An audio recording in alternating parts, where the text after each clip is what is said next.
¿Qué tal, amigos? Muy bienvenidos una semana más a Tu Dinero Nunca Duerme. Ya lo saben, el primer programa de cultura financiera de la Radio Generalista Española.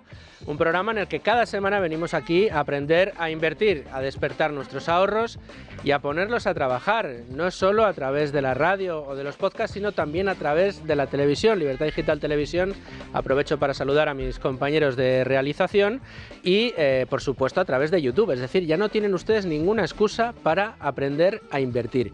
Y fíjense qué plantel les traigo cada semana aquí a la mesa de Tu Dinero Nunca Duerme. Domingo Soriano, ¿cómo estás? ¿Qué tal, Luis Fernando? Muy bien, muy contento de estar una semana más, un domingo más aquí en Tu Dinero Nunca Duerme para aprender a invertir con temas interesantes. Tenemos que decir que últimamente siempre rescatamos los temas que nos proponen nuestros oyentes y la verdad que este era uno de los que más nos estaban pidiendo. Ahora lo adelantaremos, pero antes quiero saludar a Manuel Llamas. ¿Cómo estás, Manuel? ¿Qué tal, hombre? ¿Cómo estás? Bien, insisto, muy contento. Mira, fíjate qué mesa tengo. Te tengo a ti, aquí, que ya vas unas cuantas semanas consecutivas. A ver, se agradece. Deja de señalar como si fuera algo excepcional cuando es la normalidad más absoluta, ¿eh? O sea, yo nunca falto, siempre o por teléfono o presencialmente.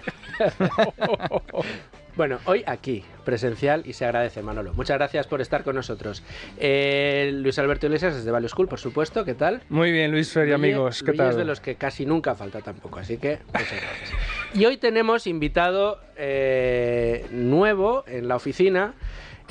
Nos acompaña el director comercial de Santa Lucía Asset Management, Tacho Arrimadas. Tacho, ¿cómo estás? ¿Qué tal, Luis Fernando? Encantado de estar aquí con vosotros. Pues yo muy bien, muy contento de tenerte en la mesa de debate con un tema que nos traes, además, yo creo que muy interesante y que muchos de nuestros oyentes están preguntándose cómo va a evolucionar y cuál va a ser, o cuál es la lectura, o cuáles son las lecturas que podemos hacer de él. Así que te agradezco que nos hayas traído este tema y te agradezco también que hayas sacado un hueco en esa apretada agenda que tenéis en Santa Lucía para venir aquí a esta cita con nuestros oyentes. Así que muchísimas gracias, Tacho. Un placer. Y ya ven que estamos todos, así que arrancamos. Ha llegado el momento que muchos estabais esperando. Decía yo que hoy traemos un tema importante a la mesa de debate de Tu Dinero Nunca Duerme, un tema que muchos de ustedes nos han pedido y es un análisis en profundidad de lo que está sucediendo en el mercado de renta fija. Sí, ya sé que hemos hablado en otras ocasiones de renta fija, que hemos explicado cómo funciona, pero la verdad que el comportamiento que está teniendo la renta fija a lo largo de estos pocos meses que llevamos de año merece que nos sentemos y que lo analicemos. Y hoy con Tacho Arrimadas así lo vamos a hacer. Arrancamos el año con la recuperación de la renta fija, la recuperación de la rentabilidad en este tipo de productos, fundamentalmente en la renta soberana, pero llegamos al mes de marzo y de repente en la última semana hemos visto de nuevo caídas importantes en este tipo de activos. ¿Por qué se está produciendo este fenómeno? ¿Por qué se ha recuperado esa rentabilidad de la deuda? ¿Hasta dónde puede llegar? ¿Puede ser 2023 un buen año para la renta fija o finalmente puede que nos peguemos un susto a final de año con este tipo de productos?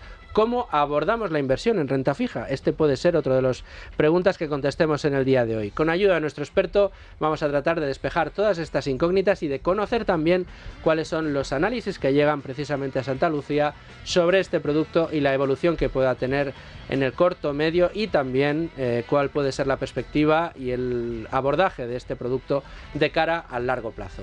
Pero como siempre digo, para escucharme a mí, pues no, aquí hay que escuchar a nuestros invitados, así que nos vamos ya a la entrevista. Bueno, pues vamos ya con este tema. Luigi, es un tema que ya hemos traído otras veces a esta mesa de debate, pero la verdad que lo que está sucediendo este año merece que sigamos hablando del mismo, porque parece que con cada semana nos puede llegar a cambiar la perspectiva. Como siempre en este programa, Value School tiene la primera pregunta, así que Luigi, todo tuyo. Bueno, pues voy a preguntar a Tacho acerca de un elemento del que llevamos hablando ya muchos meses, porque hizo entrada en los... Ya no me acuerdo, ¿cuánto tiempo llevamos hablando de la inflación? Por lo menos 2 años, mínimo 2 años. Mínimo 2 años, ¿no? Bueno, de que va a estar alta, que no deja de te subir. diría que sí, 2, y de la inflación llevamos hablando desde que fundamos este programa. Claro, o sea que... y siempre relacionado con el objetivo que perseguimos con nuestras inversiones, que es por lo menos proteger nuestro capital, nuestros ahorros, que nuestro sudor nos cuestan, de la inflación, de ese poder erosionador que deteriora la capacidad de compra de ese dinero que tenemos guardado pues en una cuenta corriente. Espero que no en el calcetino debajo del colchón, porque ahí no hay vuelta de hoja, eso va a perder poder de compra. En fin, le voy a preguntar a Tacho, nuestro invitado de hoy, si la renta fija, aun en estos entornos donde es previsible, y corrígeme si me equivoco, que la inflación baje pero se mantenga alta, es decir, ya hemos visto bajar de dobles dígitos como 10-11%, que no están tan lejos del recuerdo nuestro, a dígitos oficiales de la subyacente del 7,7%. Eso es inflación, eso es una pérdida de poder adquisitivo grande en poco tiempo, en 10 años, luego hacemos los cálculos si queréis, pero ¿la renta fija nos va a proteger de eso, o en qué medida, si lo hace, compensa estar invertidos en renta fija? Contestación a tu pregunta, no nos va a proteger, es decir, quien vaya buscando protegerse de las cifras actuales, es decir, de esos 6-7% de inflación comprando renta fija, la verdad es que lo va a tener complicado, salvo que vaya a buscar, digamos, emisores con calidad crediticia baja. Es cierto que la renta fija a día de hoy nos está pagando niveles que prácticamente hubiesen sido impensables hace un año, que nos podemos ir a lo que más nos puede sonar a todos, ¿no? Esto de las letras del Tesoro, que ahora está tan en boca de todos, ¿no? Que hoy están al 3%, pero es que hace apenas un año y medio, 2 años, estaban pagando tipos negativos. Entonces es verdad que nos va a estar pagando mucho más de lo que nos pagaba hace unos meses, digamos que se está poniendo en precio, pero todavía no es capaz, digamos, de cubrir, digamos, los niveles de inflación que tenemos en riesgos, digamos, en calidades medias o altas, es decir, en investment grade no va a ser capaz de pagarlo todavía. Grado de inversión, ¿no? Grado de inversión, efectivamente. Que se contrapone con ¿qué otros grados? Pues lo que llamaríamos high yield, o lo que suele denominarse, digamos, en español como bonos basura. Uf, qué mal suena eso. Sí, bueno, no, al final yo digo que no hay bonos buenos o malos, es verdad que todo depende de la rentabilidad riesgo. Los bonos basura, lógicamente, pagarán una rentabilidad X porque traen implícito un riesgo X también, ¿no? Lo importante al final es que ese binomio calidad-riesgo, digamos, o rentabilidad-riesgo esté ajustado. Pero a día de hoy la renta fija es mucho más atractiva en términos de valoración, en términos de precio, de lo que era hace año y medio, no nos va a valer para batir a la inflación a largo plazo, ¿no? ¿En qué situación nos encontramos en estos momentos de mercado? Porque lo cierto es que hemos vivido un pequeño espejismo durante un par de meses en donde algunos aventuraban que la inflación ya se estaba moderando, que había síntomas positivos a nivel económico que podían augurar también pues una reducción de los tipos de interés a corto o medio plazo. Bueno, esto se ha dado la vuelta de forma muy rápida en los últimos días, semanas. De hecho, los últimos datos de inflación siguen empeorando, no solo en España, sino a nivel internacional. Se habla por parte de la Reserva Federal de nuevas subidas de tipos de interés, el Banco Central Europeo, los halcones también hablan de nuevas subidas de tipos de interés. Es decir, que todo apunta, como ya hemos avanzado también en algún programa, que la inflación es un problema de carácter estructural, se va a mantener alta durante más tiempo del que pueden o de lo que afirman muchos, y como consecuencia va a haber que subir los tipos de interés. Entonces, en un contexto de tipos de interés altos, con nuevas subidas de tipos por delante, en el caso del Banco Central Europeo, ya se está hablando de tipos del 5%. El Euribor, cuidado, ya está rozando el 4%. ¿Cómo afecta al mercado de renta fija? ¿Podemos esperar, por lo tanto, aumento de la rentabilidad ofrecida? Yo creo que el mercado, hemos tenido, es verdad que muchas veces en el mercado confundimos las ganas con la realidad. Es cierto que habíamos descontado a finales del año 2022 que la inflación digamos del 10 hacia el 2 iba a seguir un camino recto y además continuo. Lo cierto es que comienza el año y nos damos cuenta que eso no es así.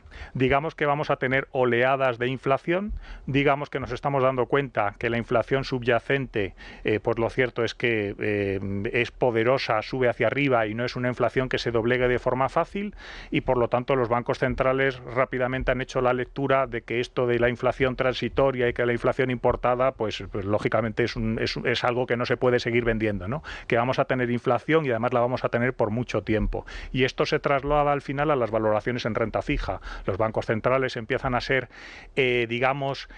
muy férreos en su mensaje de voy a seguir subiendo tipos y voy a mantener los tipos altos todo el tiempo que sea necesario.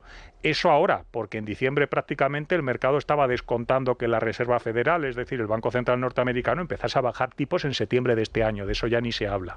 ¿Qué queremos decir con esto? Que la renta fija ha reaccionado, por tanto, a ese cambio de discurso. Inflación resiliente, bancos centrales muy férreos en el control de la inflación, manteniendo o subiendo tipos por más tiempo y, por lo tanto, los bonos subiendo el tipo de interés, cayendo el precio.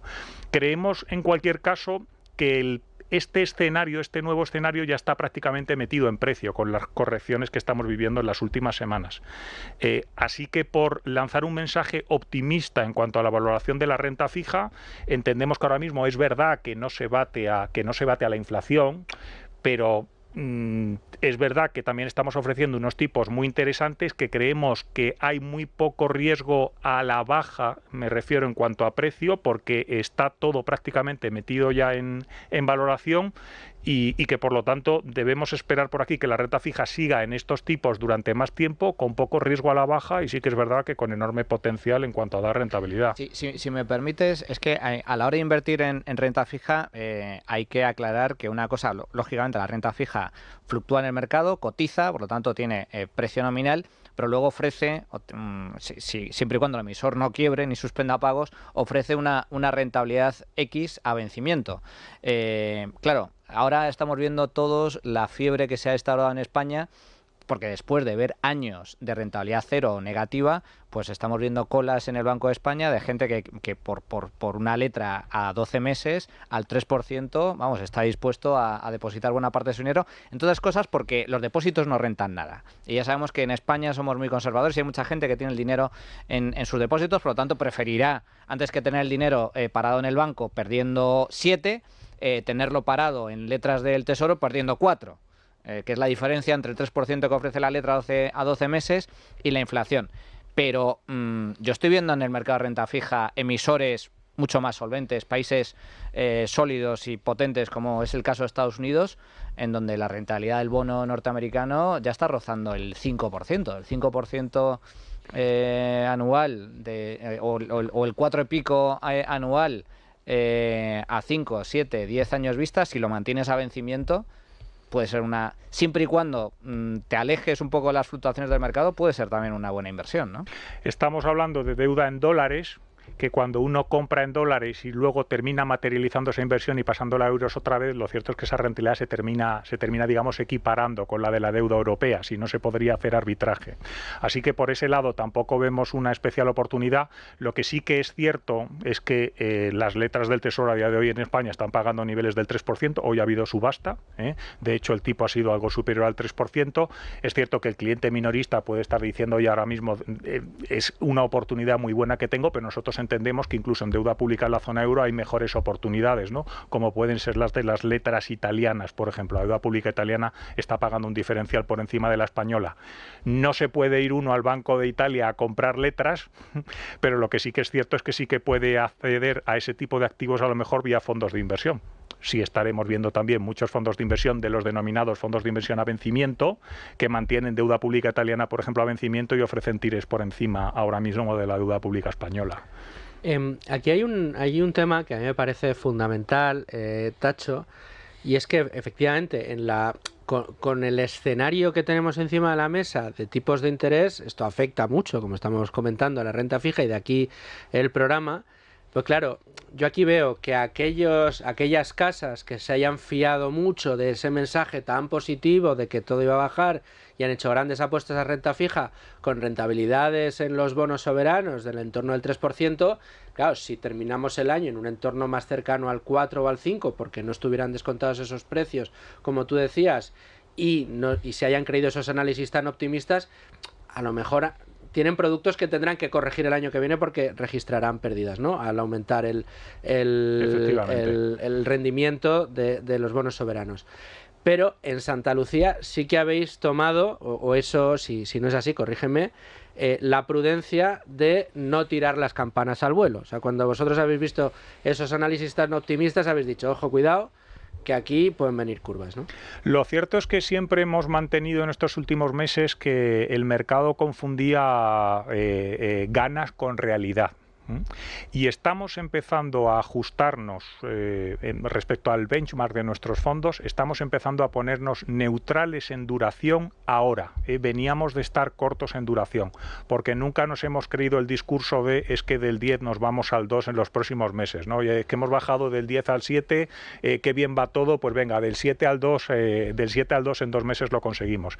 Hemos sido siempre, digamos, bastante más pesimistas. Nosotros entendemos que realistas respecto al hecho de que nos iba a costar, esto es como perder peso, que nos iba a costar poco perder los primeros kilos, pero cuidado con los últimos que cuesta más. Esa es la visión que hemos tenido, pero de hecho ahora sí que pensamos que con este nuevo reajuste de expectativas respecto a subidas de tipos en los bancos centrales, sí que es momento ya de ir neutralizándonos en cuanto a duración, y entendemos que desde las valoraciones actuales en adelante la renta fija sí que tiene recorrido al alza, quiero decir, en cuanto a rentabilidades positivas. Entendemos que poco margen hay a que nos siga dando disgustos, salvo que tengamos, lógicamente, algo no esperado, es decir, el tema de la guerra Rusia-Ucrania pase a mayores, ¿no? Y entonces, lógicamente, el problema sea otro. Y que aparezca un nuevo cisne negro y se cargue las rentabilidades. ¿No? Efectivamente. Y en Santa Lucía, ¿cómo habéis traducido ese análisis y esa buena noticia? Pues hay que decirlo, o sea, que los bonos soberanos tengan una rentabilidad, como a mí me gustan mucho algunos miembros del gremio que dicen el fondo de armario, ¿no? El bono a 10 años que ya está en el entorno del 3,5, la vuelta a la rentabilidad en los productos de renta fija es una buena noticia, aunque venga por una mala noticia que es el aumento de la inflación. Pero esta estrategia en Santa Lucía, ¿cómo la estáis llevando a cabo? ¿Cuál es vuestra estrategia y cómo enfocáis los productos que estáis ofreciendo ahora mismo?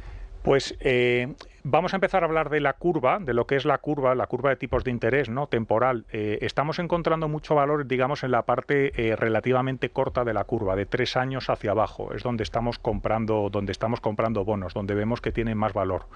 Y ahora, distinguiendo entre deuda pública, digamos, y deuda corporativa, como sabes, la que emiten los emisores privados, ahora mismo en deuda pública, aunque los tipos, por ejemplo, como decíamos antes, de las letras españolas puedan llamar mucho la atención, pero entendemos que prácticamente todos los bonos de la zona euro están en precio, con lo cual no vemos un valor especial, salvo el caso de la deuda pública italiana.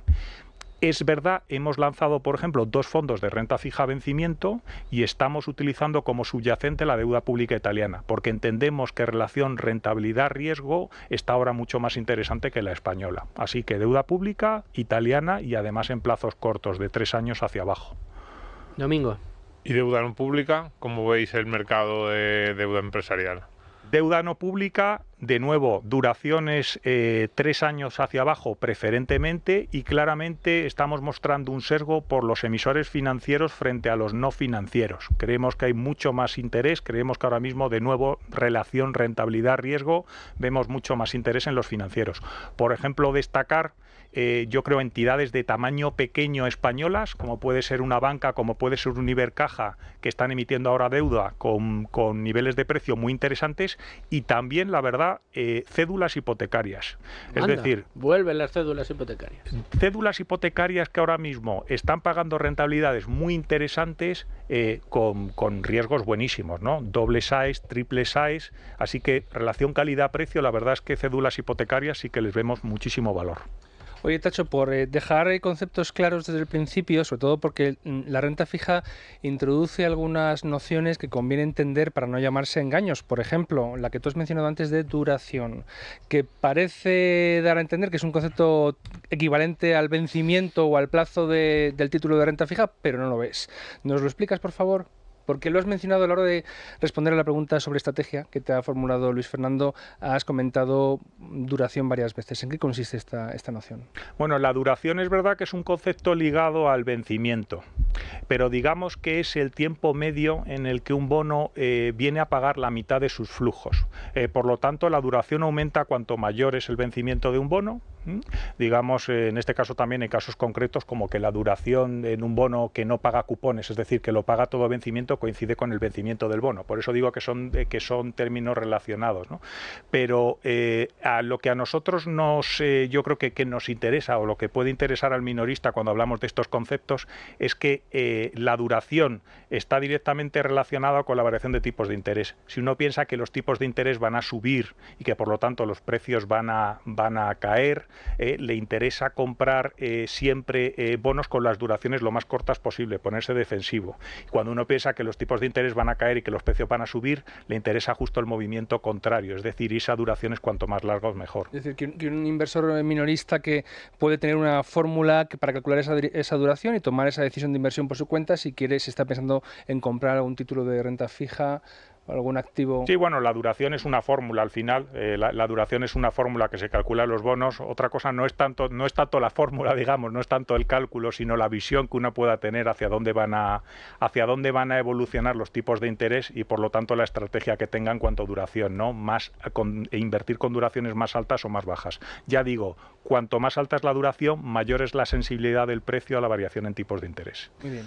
¿No tenéis miedo a que se desate una guerra por el pasivo? Porque digamos que la competencia dentro del mercado de renta fija puede ser precisamente lo que comentábamos antes, que en los depósitos en España empiecen a ofrecer algo de rentabilidad. De momento no se está viendo ese movimiento, pero cuidado.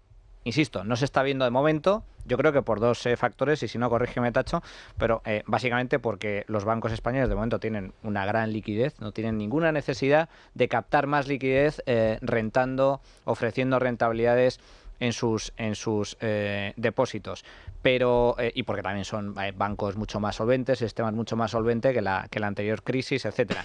Pero también es cierto que tarde o temprano esa liquidez se verá en algún caso reducida si se siguen subiendo los tipos de interés, y finalmente esa subida de tipos de interés por parte de los bancos centrales se acabará transmitiendo de una u otra forma a la rentabilidad de los depósitos. Ahora mismo ese escenario no se está contemplando, pero a medio plazo es muy posible que sí se produzca. ¿Veis ahí que el ahorrador particular minoritario prefiera dejar su dinero en el banco y que le rente un 1, un 1,5, un 2% en un depósito a plazo antes que poder invertir en letras o en bonos? Podría ocurrir. En primer lugar, comentar que efectivamente ahora mismo los bancos, entre otras cosas, no tienen ninguna motivación a pagar por captar pasivo, porque seguimos todavía con las sobras, con lo que queda, con el remanente de esta política ultra expansiva que han llevado a cabo tanto el Banco Central Europeo como la Reserva Federal, etc.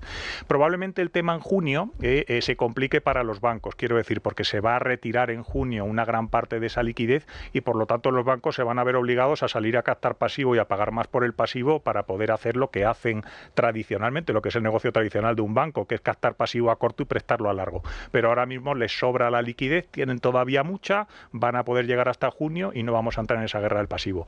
Cuando entremos, que de nuevo digo, también será gradual, no esperemos que en junio vaya a venir un banco, digamos, de primera línea a estar pagando niveles del 3 ni del 4%, pues ya veremos, ¿no? Pero lo cierto es que a día de hoy la diferencia entre lo que puede pagar un depósito bancario y lo que pueden estar pagando letras del Tesoro o fondos que invierten en renta fija a corto plazo es abismal, ¿no? Por lo tanto ni se discute. Y ya digo, los bancos no quieren entrar todavía en esta guerra porque no lo necesitan, no necesitan pagar por el pasivo porque lo tienen muy barato todavía. Y entrando concretamente en los productos que ofrecéis en vuestra aseguradora en Santa Lucía, claro, normalmente el particular piensa que la aseguradora solo vende seguros. Yo creo que el mundo de la inversión, en este caso, se ha diversificado mucho y las aseguradoras os habéis convertido en gestoras muy potentes, con volúmenes de inversión muy interesantes y productos de lo más variado que ofrecéis. No solo productos interesantísimos, no solo lo que tiene que ver, claro, no solo los típicos seguros de vida, sino también seguros de inversión, ahorro vida, que también son interesantes de cara a la jubilación, planes de pensiones, pero también fondos de inversión. En concreto, y puesto que estamos hablando de renta fija, ¿qué productos concretos ofrecéis en vuestra gestora? Sí, una matización me gustaría hacer. En el Grupo Santa Lucía, lógicamente, tenemos nuestra compañía de seguros, pero también tenemos una gestora de gestión de activos, de fondos de inversión en este caso, que es Santa Lucía Asset Management, de la cual soy empleado yo, ¿no? Soy el director comercial. Entonces, nosotros vendemos ahorro. Y el ahorro es verdad que lo podemos materializar a través de distintos vehículos. Lo materializamos a través de vehículos de seguros, como puede ser el Unit Link, el seguro de ahorro, que tiene a su vez nuestros fondos, y también podemos vender a través de nuestras oficinas o de nuestra propia web fondos de inversión en directo. Dicho esto, pero ya digo que somos grupo asegurador, pero también tenemos gestora de activos. ¿Cómo lo estamos materializando? Pues de distintas maneras cuando hablamos de renta fija. Hemos lanzado este año, bueno, el año pasado y este año acabamos de lanzar 2 fondos conocidos o denominados ahora popularmente conocidos en el mercado como fondos de renta fija a vencimiento. Lo que estamos haciendo es comprar deuda pública, bien italiana o española, con un vencimiento conocido. Lo que estamos haciendo es ofrecer al partícipe, decir, oye, ya sabes que a través de este fondo te vas a comprar un bono concreto y en el momento en el que entras tienes una rentabilidad determinada. Para que nos hagamos una idea, como hablábamos antes de la deuda pública italiana, ahora mismo a 18 meses en nuestro fondo Santa Lucía Renta Fija 2024 paga en torno a un 5% de rentabilidad acumulada, ¿no? Comparas esto contra un depósito bancario, pues lógicamente ahora mismo no hay color. Luego, evidentemente, también damos la opción a partícipes que quieran acceder a lo mejor al crédito, ese crédito del que hablaba antes, ¿no? Oye, crédito financiero, cédulas hipotecarias, me quiero ir a lo mejor un poquito más largo en plazo. Lo estamos haciendo a través de los fondos de renta fija tradicionales, como puede ser nuestro fondo Santa Lucía Renta Fija, que no tienen un objetivo, digamos, no tienen un vencimiento concreto, sino que siempre invierten con una duración estándar, digamos. Este fondo puede estar ahora en una duración de 3-4 años, está comprando bonos más largos y además saliendo al mercado a buscar oportunidades de crédito. También tenemos fondos que invierten en deuda pública, en renta fija high yield, que también obviamente tienen su público. Ya digo que al final todo esto va de rentabilidad, riesgo, lo que cada uno quiere, o incluso de renta fija emergente. De nuevo, tiene su público también. Pero a día de hoy, entre el minorista español, sin lugar a dudas, los fondos de renta fija a vencimiento con subyacente deuda pública italiana o española, los que más éxito están teniendo, y también el renta fija, el que comentaba, ¿no? el que invierte en corporativos europeos. Eso te iba a preguntar. Todo tiene su público, pero es una impresión mía que al inversor español medio las cosas, iba a decir cosas raras, lo que se sale... Sí, no, un poco...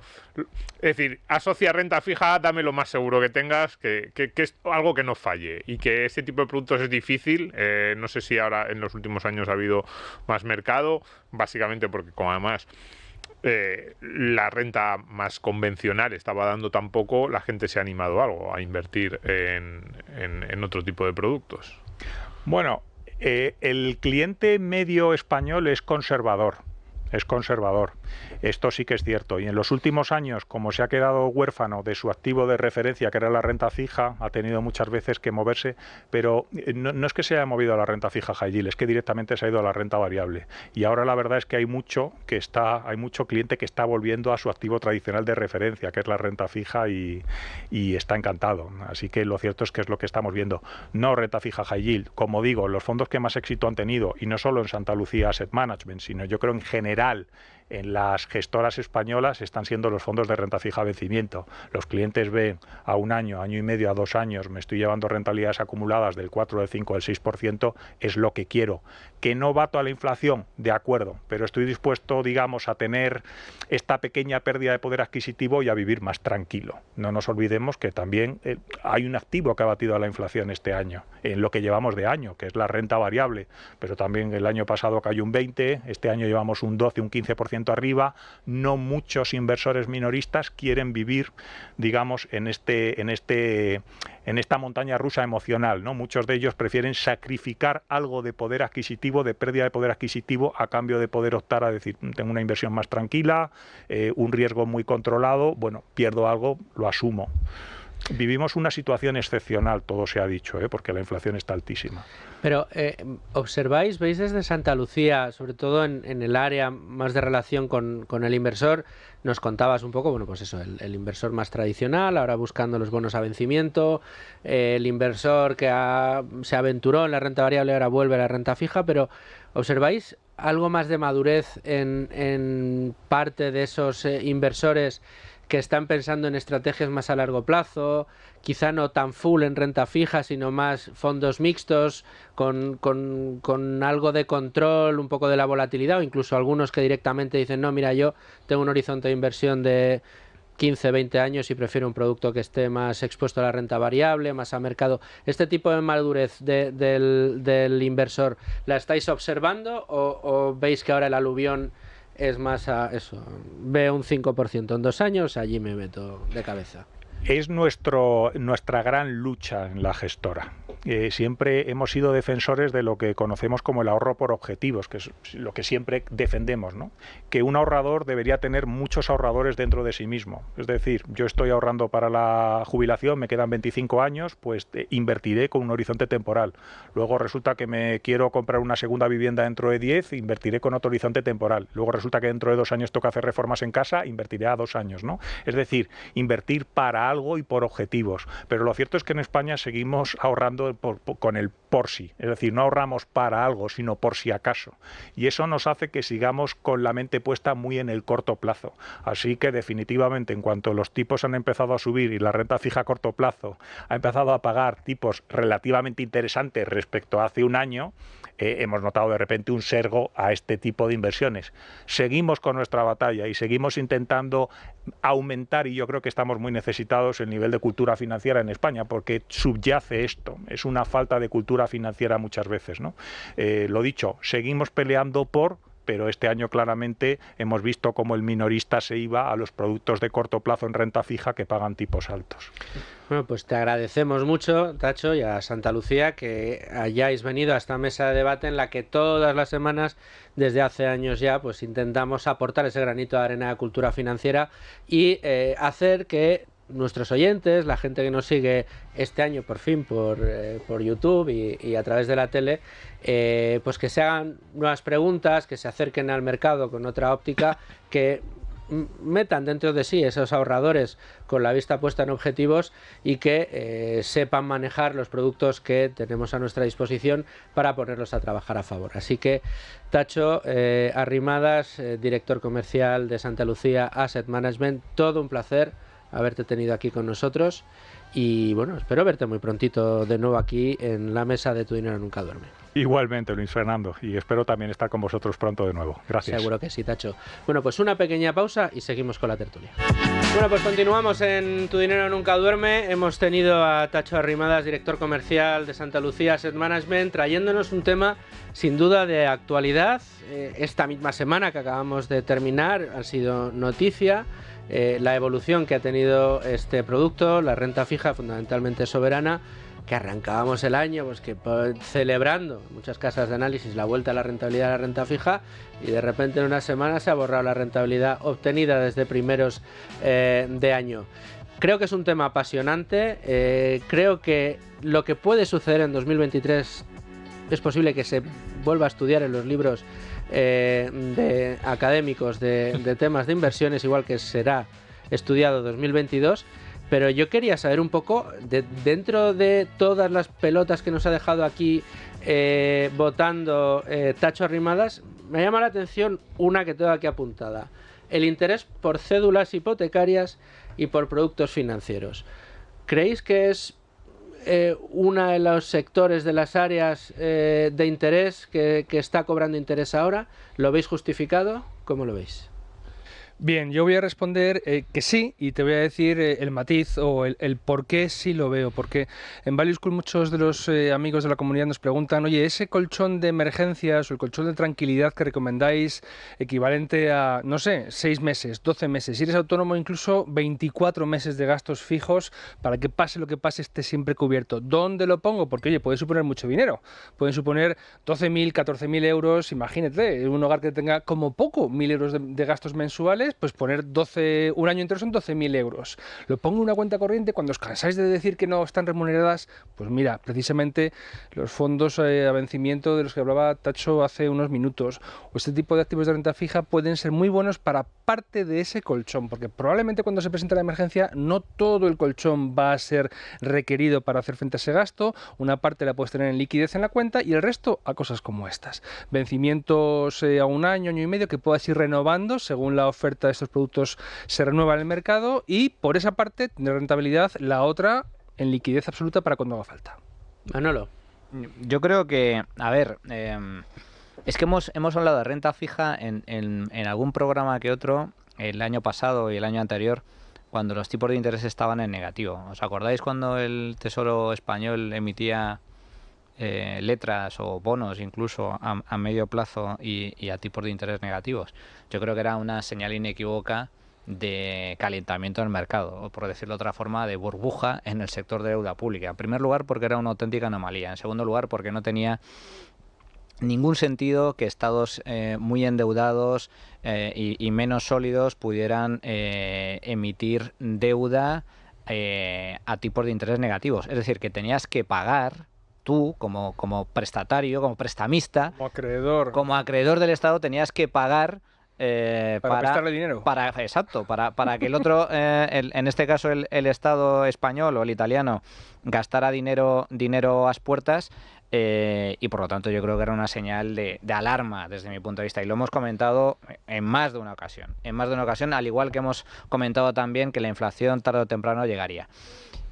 Con esto, ¿qué quiero decir? Y en línea con lo que estaba comentando Tacho, que yo creo que en el mercado de renta fija ahora mismo, si bien puede haber algún tipo de sobresalto como el que estamos viviendo en las últimas semanas, también es cierto que se ha normalizado, por así decir, la situación. Lo que no tenía sentido en ningún caso es que los estados emitieran a tipos de interés negativos. Y lo lógico y razonable es que las letras, los bonos, renten un 3, un 4%, y más en un contexto de inflación como el actual. ¿Esto qué significa? Pues en línea con lo que estaba comentando Luigi. En el caso concretamente español, la fiebre que hemos visto por las letras, las famosas letras del Tesoro a 12 meses, radica fundamentalmente en que el inversor español, o mejor dicho, el ahorrador español es muy conservador, o por decirlo de otra forma, muy miedoso, en parte por el desconocimiento, por falta de cultura financiera, y claro, al 3% dice, hombre, esto es seguro. Pero si estaban dando un 0 hace meses. Claro. No, y no solo que estaban dando un 0, sino que ¿en dónde tiene depositado el mayor volumen de ahorro los españoles? Fundamentalmente en los bancos. Lo tienen todo en depósitos, que rentan entre el 0 y el 0,1. Ahora alguno empieza a ofrecer algo más, pero bueno, en todo caso, no te rentan nada. Con una inflación del 7-8%, como bien comentaba Tacho, no es una cuestión de ganarle dinero, o sea, un producto de renta fija no va a superar la inflación a corto plazo, pero minimiza el impacto de la inflación. Es decir, vas a perder dinero, pero no tanto, a diferencia de tenerlo en depósitos. Entonces, yo creo que se abre un abanico interesante entre dejo el dinero quieto en mi depósito bancario que no me da nada, o dejo el dinero a más corto plazo, 12 meses, 12 meses, 18 meses, en un fondo o en un bono de renta fija que me renta un 3, un 3,5, un 4.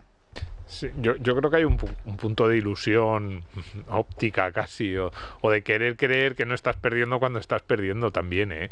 Cuidado, es verdad, porque es como, no, o sea, yo entiendo parte, por ejemplo, esto que dice de Luigi de la red de seguridad, que es algo que hablamos mucho, que lo hablamos en los cursos, que siempre decimos a la gente, tienes que tener un dinero que cubra eso, mínimo 3-4 meses de gastos, y efectivamente para alguien que incluso quiera tener un poco más, o alguien para que sus gastos sean un poco más altos, puede ser un dinero importante, y tenerlo en la cuenta parado no tiene mucho sentido.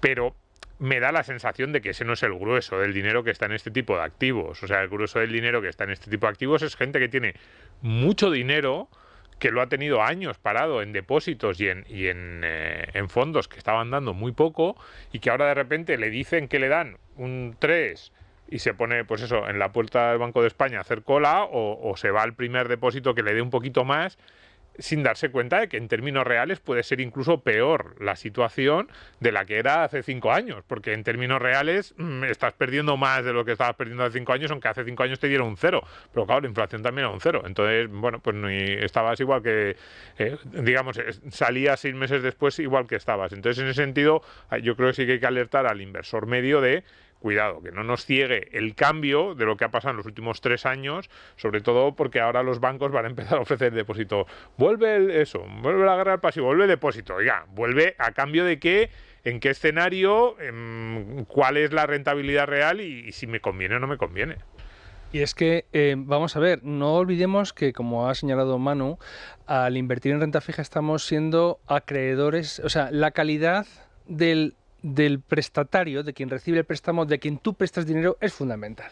Aquí nadie da duros a peseta. Entonces, bueno, pues a lo mejor no hemos hablado hoy porque los fondos de los que ha hablado nuestro invitado no invertir en ese tipo de activos, pero a lo mejor uno se plantea que es más seguro una deuda corporativa que pague más, pero está respaldada por un negocio que, de nuevo, vende y produce cosas que el mercado quiere, en lugar de un Estado hiperendeudado con un déficit que encadena crónico. déficits uno tras otro. A mí, cuando me lo planteaban, oye, pues a lo mejor yo creo que estoy más cómodo invirtiendo, me compro un título de renta fija, una corporación, me voy a un bono de una empresa de las que hemos hablado en este programa un montón de veces, antes de dárselo al gobierno actual, que es a quien se lo vas a prestar. Al italiano. Cuidado, el italiano, a ver. Es verdad que se antoja complicado en un corto plazo de 12, 18 meses, muy poco probable que un gobierno español o un gobierno italiano entre en default, más que nada porque ya no por ellos, cuidado, que por ellos a lo mejor no es tan complicado, sino porque está el conjunto de la eurozona, o sea, habría unas implicaciones políticas, da la sensación de que en ese plazo no. A más largo plazo sí que te puedes imaginar una situación más a la griega, digamos, lo que ocurrió en Grecia entre el año 2008 y 2015, pero eso se prolongó durante tiempo, al final ya casi con amenazas y chantajes en Bruselas de te expulso del euro, de no voy a pagar, de alguna quita, etcétera. En esos 12-18 meses da la sensación de que no va a ocurrir. Y claro, si no va a ocurrir eso en 12-18 meses, también tiene sentido decir, pues me voy al gobierno de la eurozona que esté pagando un diferencial más alto, porque, claro, si no quiebran, pues es el que más me está ofreciendo. Eso tiene sentido. Como españoles decimos, mira, ya hay alguien peor. O sea, hay alguien que paga más. Claro, si pagan más por el bono es porque se fían menos todavía de ellos que de nosotros. Que nadie regala nada. No, los italianos se fían menos de ellos que de nosotros. Claro. Sí, bueno, pero el tema es inevitable y hay que tratarlo por lo que decía Tacho, ¿no? Por cómo hay mucho inversor cuyo producto tradicional había sido la deuda pública, que no pagaba nada y ahora paga un 3. Efectivamente, la lectura cada domingo es muy atinada, pero efectivamente a lo mejor cuando te daba el 0, como la inflación está en el 0 en el 1, no estás perdiendo tanto como ahora que te da un 3, pero la inflación la tienes en el 7, con lo cual estás perdiendo un 5.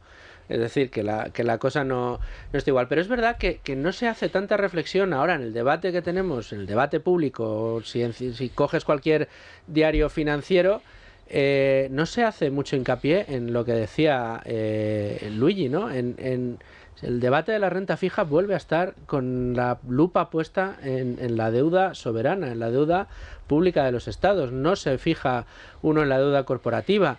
Y estamos presos de esas etiquetas, ahora le llamamos high yield, por llamarlo en inglés, porque parece que suena mejor que decir bono basura, pero no se explica exactamente qué hay detrás del bono basura. A mí me encanta... Es que suena mejor, porque es que bono basura, la verdad es que es una denominación muy mala para algo que no tiene por qué serlo. Claro, es que hay cosas que están muy bien. Hay que decirlo directamente, una empresa que emita deuda y que no esté auditada por las grandes auditoras, Moody's, Fitch o Standard & Poor's, ese bono ya directamente, por no tener análisis, se considera bono basura, se considera alto riesgo. ¿Pero quiere decir que te lo van a impagar? No necesariamente. No. Si uno hace el análisis de la compañía y tiene todas las visos de que te vayan a devolver el crédito, pues será una buena inversión en esa emisión de deuda, porque te lo vayan a devolver, ¿no? Al final, el riesgo real de una inversión en renta fija es que te impaguen. Dicho esto, y aquí hay otra lectura y otro debate que a mí me gustaría que entrarais, está en esto que estábamos diciendo. Como la espiral de tipos de interés siga siendo alcista y nos vayamos en 2023 o finales de 2022 a tipos efectivos del 5 o el 6%, por poner un ejemplo, si la inflación sigue para arriba y los bancos centrales cumplen lo que están diciendo, y la rentabilidad de los bonos típicos de los estados europeos y norteamericanos se te van a ese entorno del 5 o el 6% también, todos estos productos que se han vendido durante este año, en el que hemos celebrado el regreso de la rentabilidad de la renta fija, se van a ir al tacho otra vez. O sea, podemos encontrarnos con que 2023 es otro año en el que la renta fija pierde.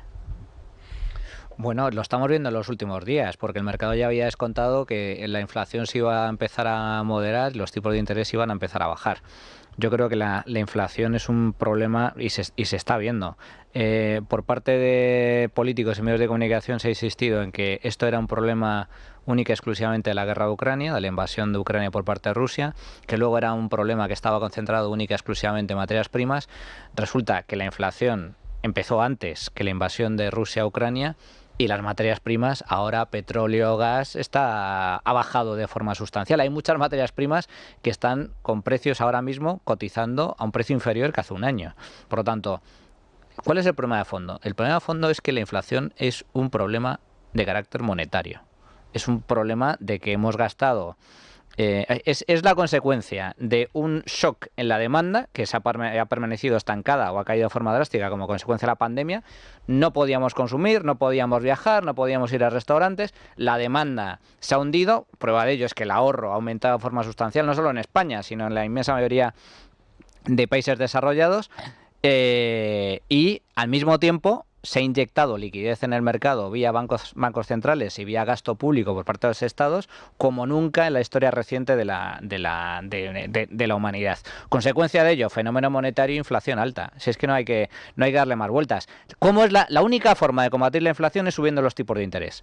Entonces, si la inflación es un problema estructural de carácter monetario que va a permanecer a medio plazo, y que la única forma de combatirla va a ser subiendo los tipos de interés, eso va a afectar sí o sí a la renta fija, pero va a afectar también a corto o medio plazo. Es decir, si suben los tipos de interés, el precio nominal de la renta fija va a caer.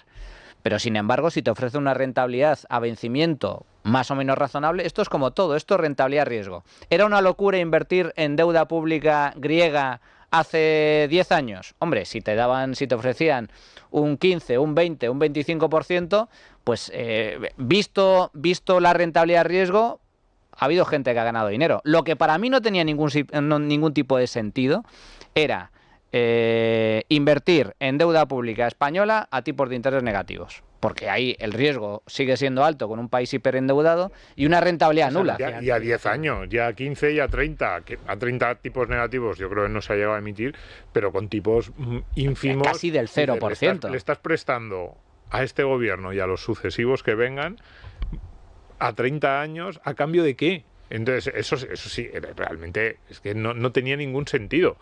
Es que ha habido momentos, y decimos deuda pública española, es que la deuda pública griega, la deuda pública italiana, o sea, si le queremos quitar el componente sentimental que hay a veces con lo nuestro, sentimental para bien y para mal, porque a veces, claro, conocemos a nuestros políticos y no conocemos a los griegos, o a los italianos, o a los de otros países. Dices, ¿qué sentido tenía que esos países que tú, aunque solo sea el dato principal de deuda sobre el PIB, dices que este país esté financiando estos costes?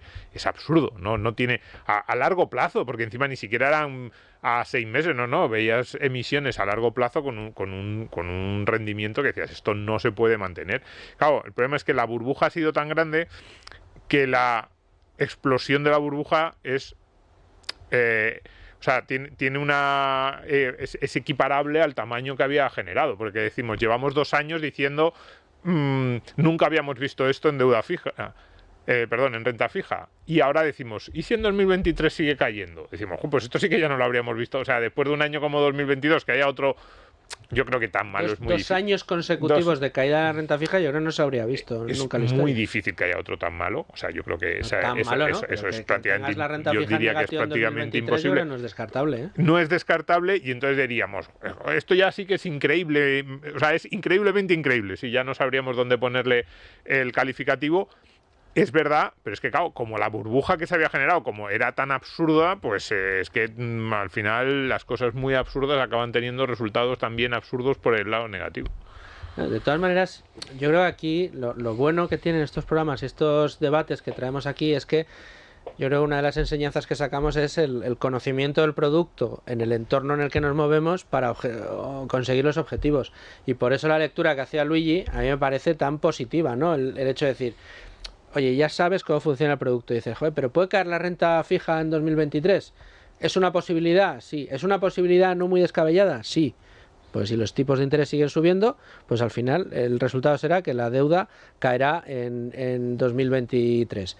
Pero ¿eso quiere decir que una estrategia a 2 años para llevarte una deuda, una renta fija a vencimiento a 1 año o 2 años para esa parte del colchón no puede ser una estrategia aseada sobre el papel, pues oye, No, puede, bastante razonable. puede ser una... mejor que tenerlo en el banco perdiendo el 7, pues que me pierda el 5. Y el apunte que hacíamos de la duración es muy importante. Claro, no es lo mismo, y en esa rentabilidad riesgo la duración, por ejemplo, más allá de la broma, con este tipo de emisores, pues es muy importante. No es el mismo riesgo de impago a 6 meses que a 10 años. Y no olvidemos algo que los oyentes asiduos del programa ya deberían haber interiorizado, ¿no? Y es que, pese a que nos dediquemos aquí especialmente por el invitado y lo que nos ha propuesto a hablar de renta fija, una lección que se ha repetido aquí una y otra vez es la diversificación. Es decir, cualquier oyente ya sabe... El otro día hablábamos con Rafael Ortega, ciertos activos lo hacen bien o lo hacen menos bien en ciertos entornos económicos. Un oyente que nos haya seguido tendrá ya unas bases, unos fundamentos para leer razonablemente bien cuál es el contexto en el que él está poniendo a trabajar sus ahorros, como tú dices siempre al principio de las emisiones, ¿no? No tienes por qué estar limitado a lo que un tipo de activo te va a hacer, para bien o para mal. Que a lo mejor es un momento ahora en que la renta fija lo hace bien, pero puede no durar. ¿Por qué estar casado con uno? Eso va a sonar muy mal, cuando las puedes tener a todas. Es decir, ¿por qué casarte con una obligatoriamente cuando sabes diversificar, entiendes, porque conoces a gestores que te lo permiten, a costes muy razonables? No hay por qué casarse con un solo activo para las duras y para las maduras. Y de hecho se descorrelacionan y te ofrece lo mejor de cada uno en todos los entornos económicos. Desde luego, y para cada uno de los objetivos de inversión, claro, que es muy, muy importante en este sentido. Pero os voy a proponer otro debate, ya que nos estamos acercando al final del programa y lo ha puesto encima de la mesa también Tacho. A mí me gustaría, hablaba Tacho de lo de las cédulas hipotecarias, que están encontrando valor en las cédulas hipotecarias. Recordemos, las cédulas hipotecarias son hipotecas hechas paquetitos y vendidas. ¿Se acuerdan de la subprime? Claro, pero claro, ¿y qué estamos viendo? Lo digo porque, a ver, los periodistas que hacemos, Domingo, pues lidiamos cada semana con noticias como el Euribor vuelve a subir, la gente que haya tenido que actualizar su hipoteca tipo variable ahora en el mes de febrero le ha pegado una subida de la cuota aproximadamente del 50 y tantos %, y esto presumiblemente va a continuar así. No sabemos hasta va a subir, seguramente. No sabemos hasta cuándo, pero no es descartable, desde luego. Puede ser un escenario que esté sobre el papel, que siga subiendo. Si sigue subiendo este tipo de productos, las cédulas me imagino que subirán el interés porque el riesgo de impago empezará a crecer, ¿no? ¿Cómo lo veis? A ver, aquí para empezar, es que, claro, los que ya hemos vivido alguna crisis pasada, la situación actual yo creo que nada tiene que ver con lo de la crisis del 2008, 2009, 2010. Aunque tiene elementos comunes. Pero esta vez es diferente, sabes que no se cumple nunca. No, pero me refiero que en el mercado inmobiliario, es decir, el Euribor va a seguir subiendo. Está en el 4. Y todo apunta a que si hay nuevas subidas de tipos por parte del Banco Central Europeo, y todo apunta a que sí, porque la inflación, la única forma de combatir la inflación es subiendo los tipos, y en última instancia es doloroso, pero es así, es generando recesión. No quieren parar es que no quieren pararlo, pero va a haber que pararlo. Es decir, yo no conozco ninguna inflación superior al 6-7% a lo largo del último siglo que no haya terminado, que para contenerla no hayamos tenido que sufrir una situación de recesión. Por la única forma es que caiga el consumo, que caiga la inversión. Congelar la economía. Entonces, desde mi punto de vista, si estamos en un escenario en el que la inflación se va a mantener alta, en el que va a haber que subir los tipos de interés para combatir y frenar esa inflación, el Euribor, por lo tanto, los tipos de interés de las hipotecas va a subir. Pero ¿cuál es la diferencia con respecto al año 2008-2009? Yo creo que para mí hay varias, y ahora vosotros diréis las vuestras. La primera, que durante los últimos años hemos vivido también una situación extraordinaria, donde los tipos de interés fijos han llegado a situarse por debajo del 1%. ¿Eso qué significa? Que más del 50%, mira con qué sonrisa habla Luis Fernando. Porque algunos, yo me incluyo, nos hemos endeudado a tipo de interés fijo, aprovechando esa anomalía histórica, con tipos de interés por debajo del 1 o del 1,5%. Y durante los últimos años, la mitad de las hipotecas, más de la mitad de las hipotecas eran a tipo de interés fijo. Punto 1. ¿Eso qué significa? Significa que también venimos de un escenario durante más de 10 años, el tipo de interés variable ha estado también en 0 o incluso negativo. Por lo tanto, los que ahora sufren la subida del tipo de interés variable, el Euribor, la subida del Euribor, muchos ya han amortizado buena parte de su hipoteca. Por lo tanto, tienen un colchón mucho más amplio para afrontar el pago sin mayor problemas, con algunas estrecheces, pero sin mayor problemas. Y en segundo lugar, no hemos sufrido una burbuja inmobiliaria como la que sufrimos en el año 2008. ¿Y eso qué significa? Que el valor de los inmuebles puede sufrir ajustes, y yo creo que los va a sufrir, pero no caídas del 50% como llegamos a vivir en su día.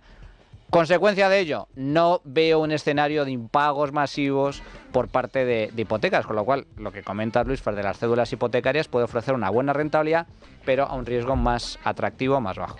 Esto queda grabado, Manolo, lo recuperaremos dependiendo de lo que suceda en el mercado de las cédulas hipotecarias. Muchísimas gracias, Manuel, de verdad, por acompañarnos en el día de hoy, por tus reflexiones. Domingo igual. Muchas gracias, Luis Alberto, desde Value School, también muchas gracias a ti, Luigi. Y a todos ustedes, señores oyentes, telespectadores, amigos de YouTube, del podcast, también gracias por estar ahí, como cada semana. Les dejo en manos de la mejor programación, la de Es Radio, y les espero aquí la semana que viene con asuntos seguro de su interés. Hasta entonces, sean muy felices, amigos.